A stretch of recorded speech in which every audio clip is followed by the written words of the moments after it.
അക്രമങ്ങൾക്ക് കാരണം സിനിമ മാത്രമല്ലെന്ന് നിർമ്മാതാക്കളുടെ സംഘടന. സിനിമയും അതിലൊരു ഘടകമാകാം. എന്നാൽ സിനിമയ്ക്ക് സെൻസറിംഗ് ഉണ്ടെന്നും നിർമ്മാതാക്കളുടെ സംഘടന. വിവരങ്ങളുമായി അർച്ചന വിനോദ് കൂടി ചെയ്യുന്നുണ്ട്.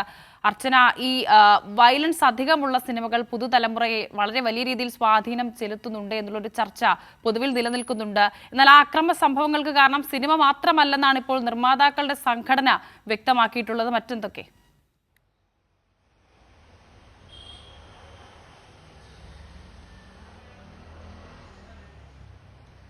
തീർച്ചയായും വർഷ, ഇത്തരത്തിൽ വർദ്ധിച്ചു വരുന്ന അതിക്രമങ്ങൾ വലിയ രീതിയിൽ ഇത്തരത്തിൽ വയലൻസ്, സിനിമയിലുള്ള വയലൻസ് അത് കുട്ടികളെ അടക്കം വലിയ രീതിയിൽ സ്വാധീനിക്കുന്നുണ്ടെന്നടക്കമുള്ള കാര്യങ്ങൾ പൊതുസമൂഹത്തിൽ നിന്നും ഉയർന്നു വരുന്നുണ്ട്. ഈ ഒരു സാഹചര്യത്തിൽ കൂടിയാണ് ഇപ്പോൾ ഫിലിം പ്രൊഡ്യൂസേഴ്സ് അസോസിയേഷൻ തങ്ങളുടെ നിലപാട് വ്യക്തമാക്കിയിരിക്കുന്നത്. അതായത് ഇത്തരത്തിലുള്ള അതിക്രമങ്ങൾക്ക് സിനിമ അത്തരത്തിൽ ബാധിക്കുന്നില്ല. അതായത് അതൊരു ഘടകം മാത്രമാണ്, സിനിമ മാത്രമാണ് ഇത്തരം വയലൻസിന് സാഹചര്യം ഉണ്ടാക്കുന്നതെന്ന് പറയാൻ കഴിയില്ല എന്നാണ് ഇപ്പോൾ ഫിലിം പ്രൊഡ്യൂസേഴ്സ് അസോസിയേഷൻ വ്യക്തമാക്കുന്നത്.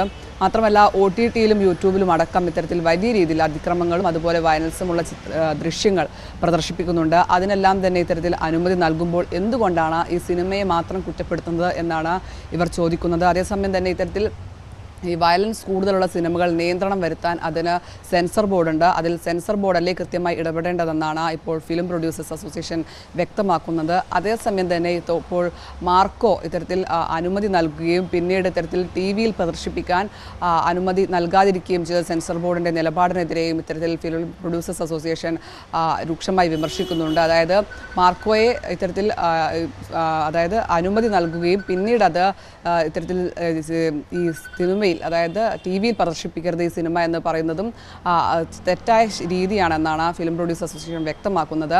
എന്തായാലും ഇപ്പോൾ പ്രധാനമായും അവർ പറയുന്നത് സിനിമ മാത്രമാണ് ഇത്തരത്തിലൊരു വയലൻസ് സമൂഹത്തിൽ ഉണ്ടാക്കുന്നതെന്ന് പറയാൻ കഴിയില്ല എന്നാണ് ഇപ്പോൾ ഫിലിം പ്രൊഡ്യൂസേഴ്സ് അസോസിയേഷൻ വ്യക്തമാക്കുന്നത്. അതേസമയം തന്നെ ഇത്തരത്തിൽ ലഹരിക്കെതിരെ കടുത്ത നിലപാടടക്കം തങ്ങൾ എടുത്ത സംഘടനയാണ്. അതിൽ കൃത്യമായൊരു നടപടി ഇതുവരെ ഉണ്ടായിട്ടില്ല എന്നും അത്തരത്തിലൊരു സംഘടന കൃത്യമായ രീതികൾ, അതായത് ഈ ലഹരിക്കെതിരെയും അതിക്രമങ്ങൾക്കെതിരെയെല്ലാം കൃത്യമായ രീതിയിലാണ് മുന്നോട്ട് പോകുന്നത് എന്നാണ് ഇപ്പോൾ ഫിലിം പ്രൊഡ്യൂസേഴ്സ് അസോസിയേഷൻ വ്യക്തമാക്കുന്നത്.